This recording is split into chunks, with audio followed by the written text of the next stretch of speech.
नमस्कार। वास्तु सॉल्यूशन में आप सभी का हार्दिक स्वागत, अभिनंदन। दोस्तों, वास्तु में भवन की हर वो इकाई अपना प्रभाव दिखाती है जिसका उपयोग प्राणी मात्र करता है, यानी कि हम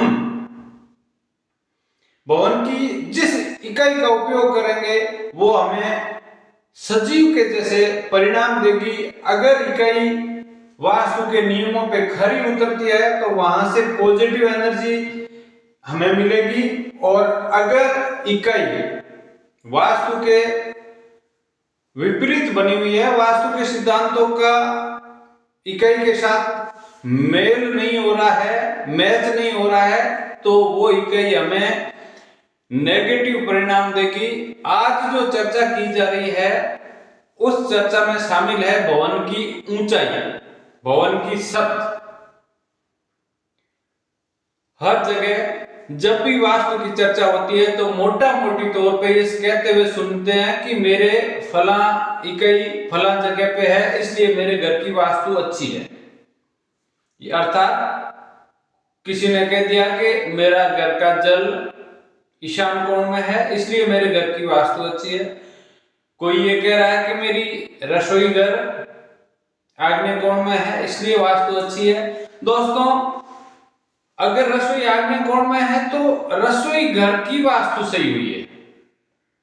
अगर जल ईशान कोण में है तो जल तत्व आपके यहाँ बैलेंस हुआ है, लेकिन भवन में बहुत सारी इकाइयां ऐसी होती है जिनके प्रभाव भी हमें मिलते हैं। उन सबको सुधारेंगे तो ही वास्तु आपकी 100% होगी, अन्यथा वास्तु में कहीं न कहीं दोष रह ही जाता है। सबसे ज्यादा दोष होते हैं द्वार दोष।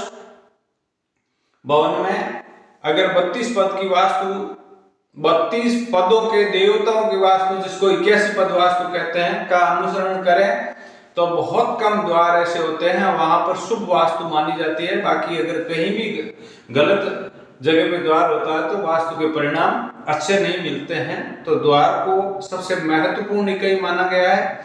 द्वार के साथ साथ भवन की छत किस ऊंचाई पर है, किस प्रकार की छत है, छत का ढलान किस दिशा में है, कौन सी जगह से टेपर है, कहां से कटी हुई है, कहां से गोल है या किस आकार की है, ये सारी बातें बहुत ज्यादा महत्वपूर्ण रखती है। और इन्हीं महत्व को समझते हुए प्राचीन समय से एक कहावत चली आ रही है, बहुत ही सिंपल शब्दों में समझ सकते हैं वास्तु का अर्थ भवन की ऊंचाई के लिए। एक कहावत है, ऊंची छत ऊंचे लोग। अर्थात जिस भवन की छत या जिस भवन की हाइट ज्यादा ऊंची है वहां पर दूसरे भवन से अगर तुलनात्मक अध्ययन करें तो एनर्जी का जो लेवल है वो लेवल ज्यादा होगा। जहां एनर्जी का लेवल, सपोर्टिंग एनर्जी का लेवल ज्यादा होता है वहां का व्यक्ति हमेशा पॉजिटिव सोचता है, और जो व्यक्ति पॉजिटिव सोचता है वो कुछ कर दिखाता है।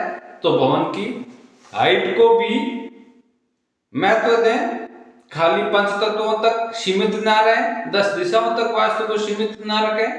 हाइट का भी बहुत मायने रखता है। इसलिए आप जब भी भवन का निर्माण करना चाहते हैं, नए निर्माण में मुख्य रूप से वर्तमान समय में जो डुप्लेक्स टाइप भवन बन रहे हैं, जिस भवनों का बीच में डोम बन रहा है, वो भवन ज्यादा सकारात्मक होते हैं। ओपन टू स्काई जहां भी ब्रह्म स्थान है वो ज्यादा पॉजिटिव एनर्जी वाले होते हैं। तो अपने भवन की हाइट को भी महत्व दें।